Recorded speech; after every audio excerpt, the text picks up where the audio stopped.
Donnie, hey, what's going on? Well, go on. How you feeling, brother? I'm good, man. How are you? Good, good. You look good, man. Thanks. I think I take that as a compliment. You look great too. Thank you. Okay, so not a lot of people here this week.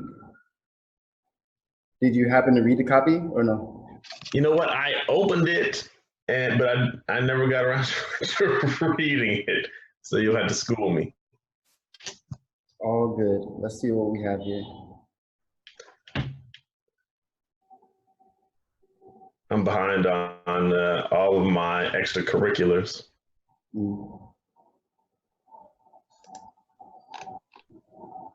Okay. So I'm looking for new work. So this is a spec assignment that I'm actively working on right now. Nice. Yeah, from Nourishing Brands. So this is this copy that you've written or a copy that you're going to try to beat? Copy that I'm trying to beat. Okay. So we have this headline here. Who else wants a delicious chocolate treat that's 100% keto and also helps rejuvenate your skin and joints? What do you think of the headline?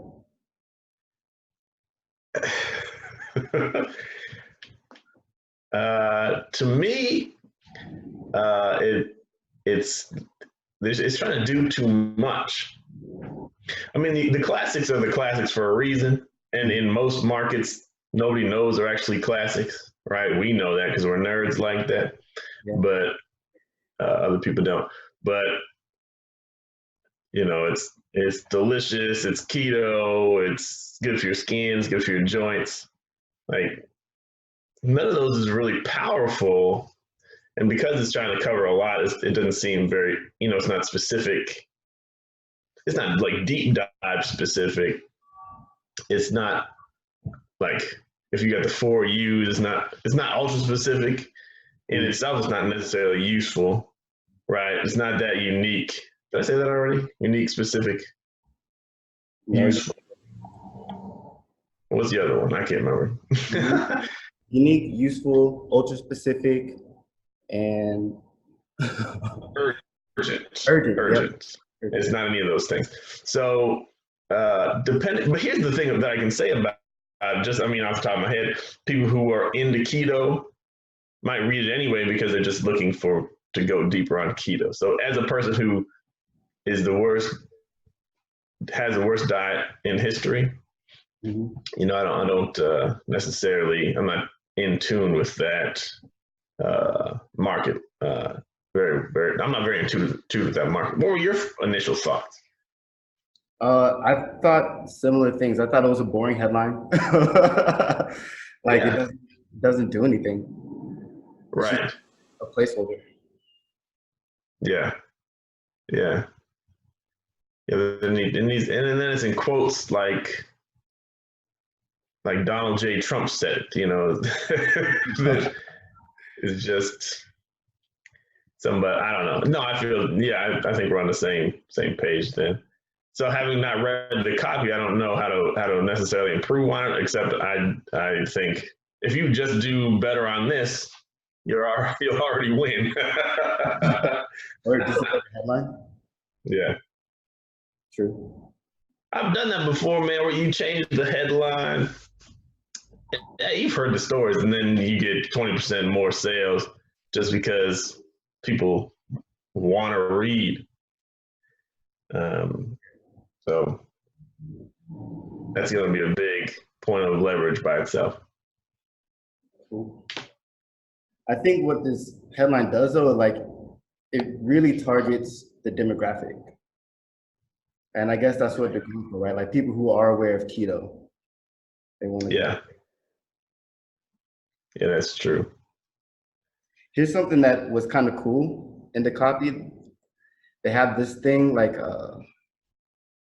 the numbers for footnotes. and they have a whole bibliography at the end of the copy. And I thought that was super unique, like these footnotes. I thought that just like lends to the credibility of the copy. So the reader can read those? Yeah, the reader can read the bibliography.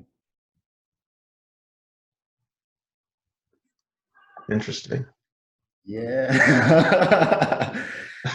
Like as soon as I saw that, I was like, oh my God, what would that look like in financial copy? You know, like what kind of... Well, you would never be crazy enough to try that. Why not? Like, I feel like it's credibility. I think someone should try it, but I'll tell you, I think so much of our business is hilarious. We like to make readers scared. The economy's going to crash, and if you don't make this money, you're going to be ruined. Or the economy's going to soar, and if you don't get in on this now, you're going to be ruined. But we ourselves are terrified as writers and marketers to relinquish control to the reader, which, whatever. So that's why you don't have controls on the VSL, because we don't want you to have any control over that. We want you to move at our pace, which, I mean, there's something to be said for that. So in this, if you got the bibliography, we are terrified that they're going to go on down the Google rabbit hole and try and find out what's going on with this, what's up with that, and forget what we were trying to say to them. So, I mean, there is something to be said for that. But I remember, I think it was Clayton Makepeace. Was it Clayton? This was some years ago. And he said it may have been Clayton, I don't remember. They set up a landing page. And the way he set it up, there was tabs where you could access the different parts of the page. It's like all the copy, but it's broken into modules almost. And they tested it against one that was just straight the regular format that we have in HTML. And it performed better in this particular case because I guess his assumption was, or his understanding was, people felt engaged with it and they read what they wanted to and got to the, buy section or whatever anyhow. But you never see that. So, I mean, but the fact that nobody ever does it, that might make it what works. Yeah. If somebody receives it, hey, by the way, check my references. I'm not telling you a story, and I want you to be well educated. Just the feeling of this is educational, even if it's not really educational, but it feels like it is. Yeah. Because when you see that, you think about, learning and researching. So it'll be interesting to test. Mm-hmm. I don't know anybody who would try. I want to try it, man. One person. Okay. There's probably something where you can say, hey, let's just try and see what happens. Mm-hmm. And if it bombs, so what? I mean, we're always trying different things. And if it blows up, you'll go down in history. When we talk about the Megalod came along, and then we were like, when bibliographies were added to financial copy, it was Barry Brown.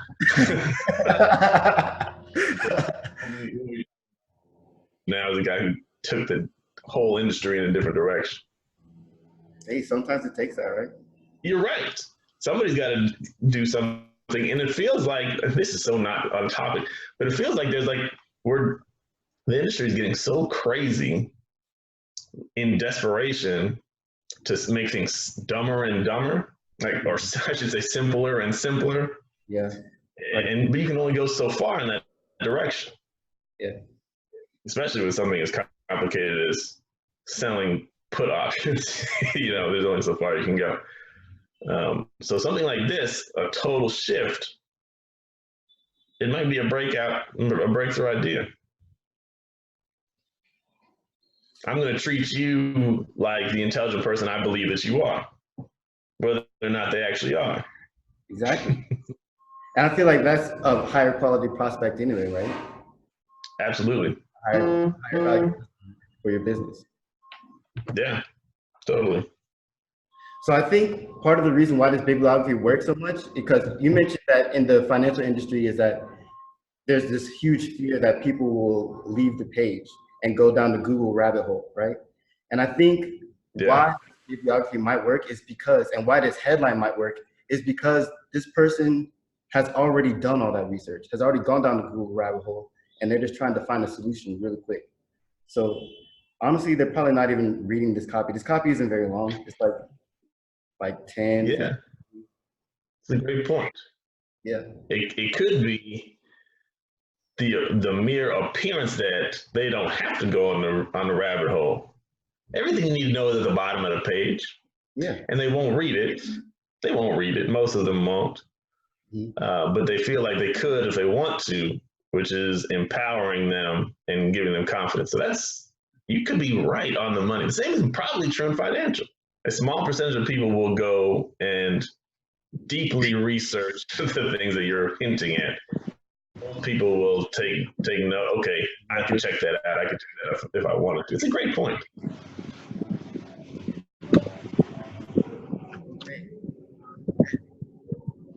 So honestly, I read it, but I didn't take much from this copy because there really isn't much.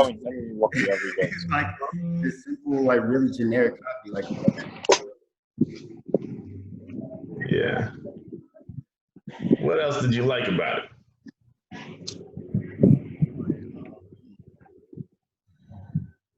Let's see. I think that was it. That was the really unique thing that I think is.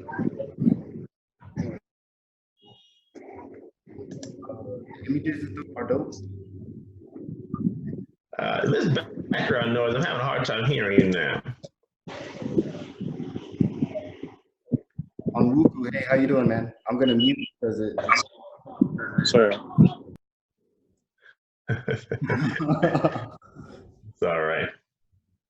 See, all my kids are at school, so I don't have as much of the background. Okay. I'm curious about this. We have these Amazon reviews here.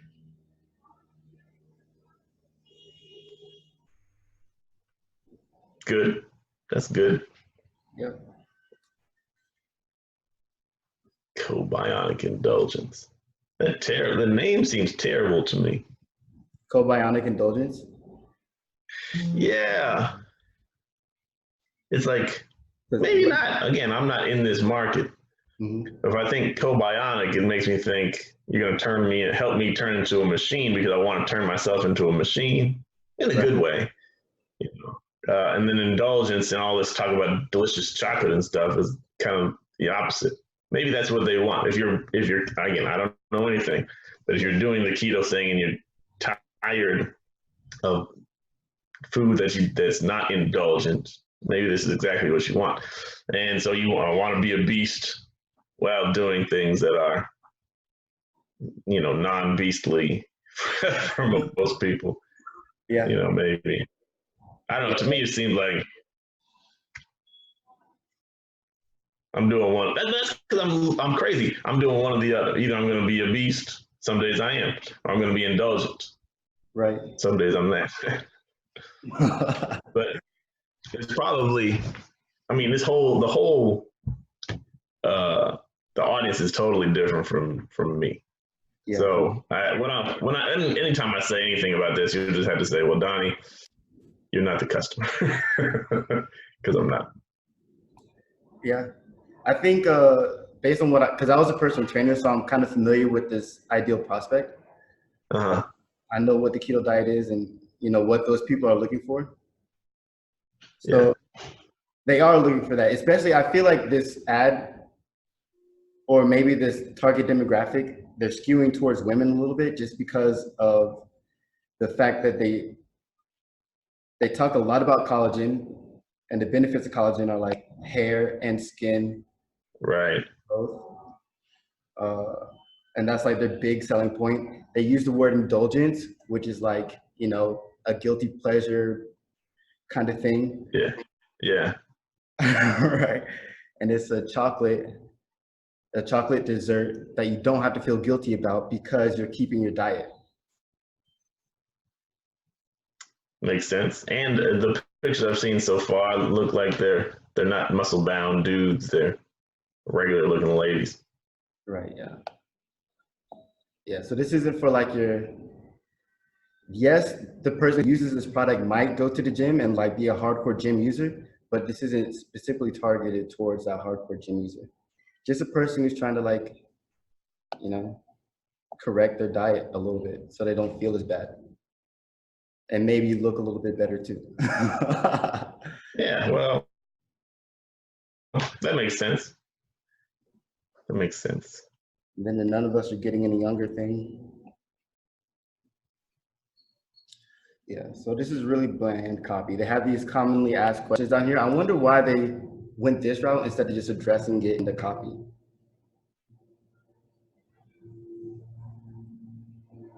I remember one time I wrote, this is for Agora Financial.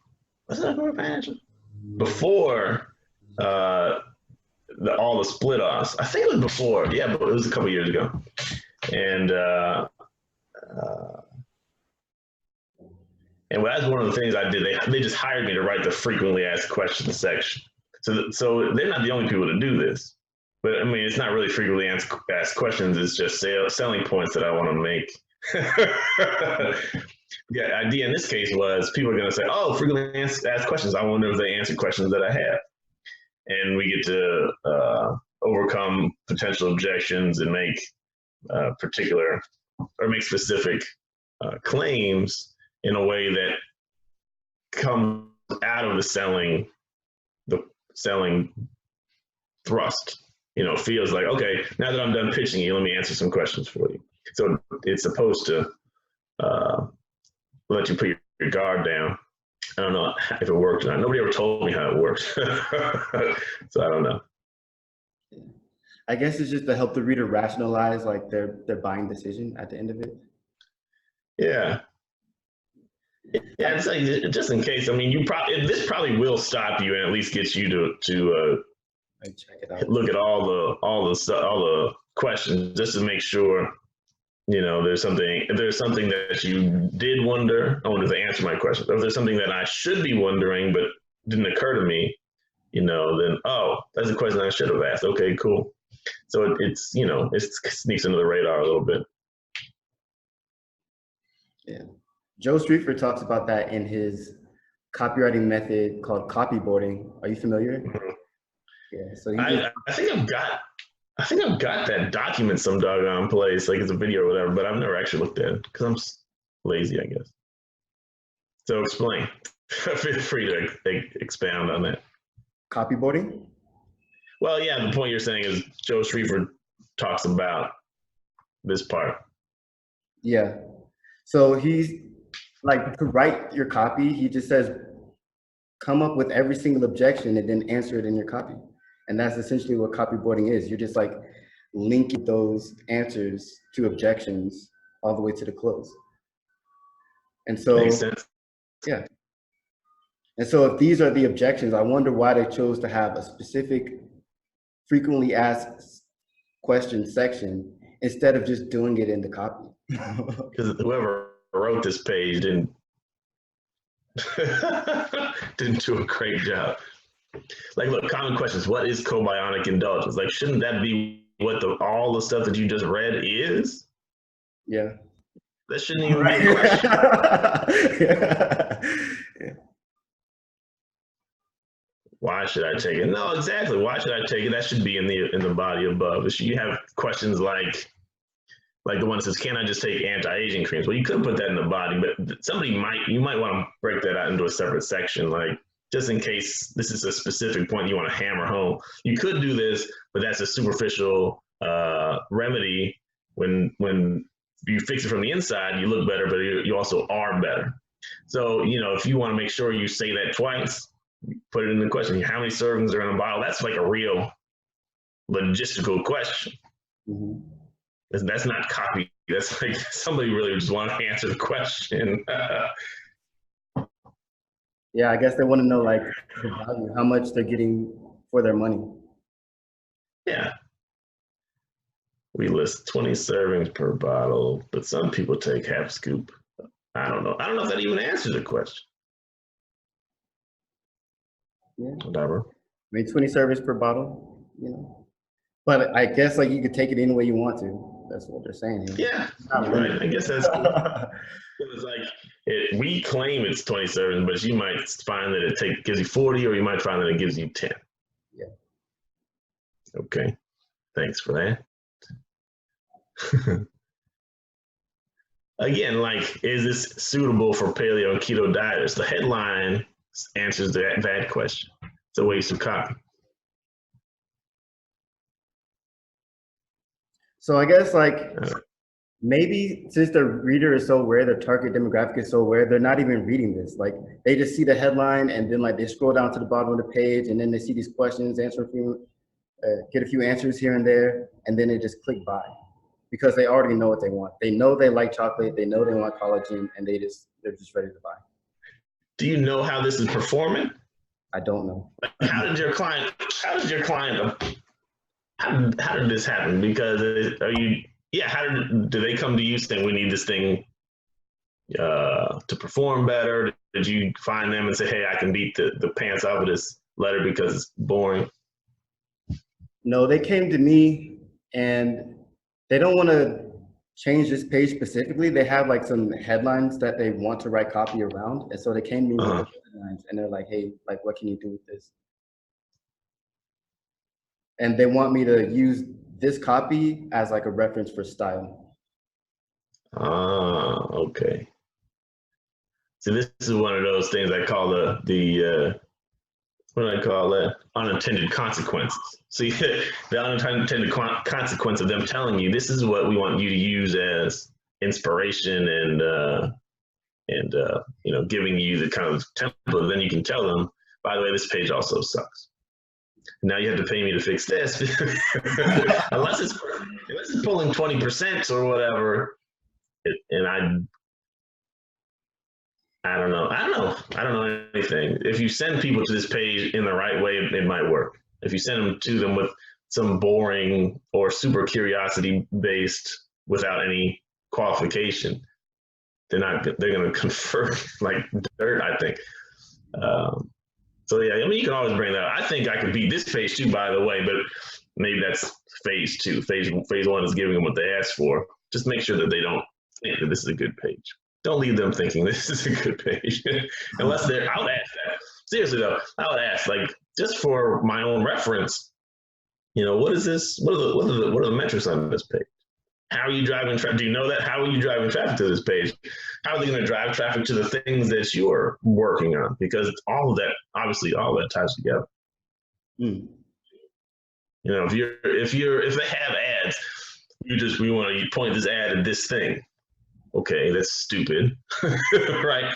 But the more you understand the whole ecosystem, the better you'll be able to dial it in. But also, like, hey, this thing is converting at 18%. And you say, holy, okay, all right, it's doing much better than Donnie said. So let's try and figure out why. Why is it working? And then what to take inspiration from, and what to use as stay away from copy. All right, man. Well, we're at 30 minutes for now. Already? Yeah. Thanks for coming in. Thanks for chatting with me. Hey, real quick. Last week, I messed up and I couldn't record the copy call. But last week you mentioned that if we rewrite the True Market Insiders, you would like cut us in on that deal or what? You trying to get that on the record? Yeah, man. I got an idea. Here, if that ever comes back up, I will let you know first. But like I said, I'm telling you, I was doing research on something entirely different. I was on Market Watch or whatever, doing my research, and I see a little Dionomy ad at the bottom of the page. We're still paying to send traffic to this page. So I don't know, like I said before, I don't know if you heard it. I don't know if they're even interested in knocking that page off right now. They were supposed to launch 2 additional front end, supposed to have a different front end promo, a different sales page for sector focus. And then they were supposed to launch a second front end service this year. And they just launched one like 2-3 weeks ago. So all the focus has been, okay, this page is working for some reason, it's still working. And they want to work, create additional front end acquisition efforts. That's where the effort is. So I say this, I say that to say this. Yes, I'll cut you in, but when the time is, if you go say, hey, I'm going to write that because I can beat that, and then you write something brilliant that could beat it, but they don't want to run it. It's like, okay, this is still working. We're not testing anything on it right now because they're not, for some crazy reason. They're not. They have not asked me to do anything. Every time they say, hey, Donnie, do this. Like today, I got a Slack message just now. They're doing some live event things, all this stuff. So, I mean, you should try to beat it, of course, but like I said, I'm not sure that they're in a place where, they're going to do $3 million this year. So it's kind of, you can do $3 million on your next sales letter all by itself, Yeah. Yeah. So they're particular on how they divide their efforts. So if you want to, I'll let you know, but like I said, I wouldn't write it before time. All right, man. Well, thank you. Thank you. I think I've said it. Everybody said it. I appreciate you offering this little session because it's high quality time, high value conversation. So I appreciate you taking leadership on this. Hey, no doubt, man. I'm just trying to, give as much value as I've taken from this group. So, yeah, you're doing a great job, and I appreciate it, and I know everybody does. All right, man. But I guess I'll talk to you later. Thank you. Yeah. Yes, sir. Have a good one. Bye.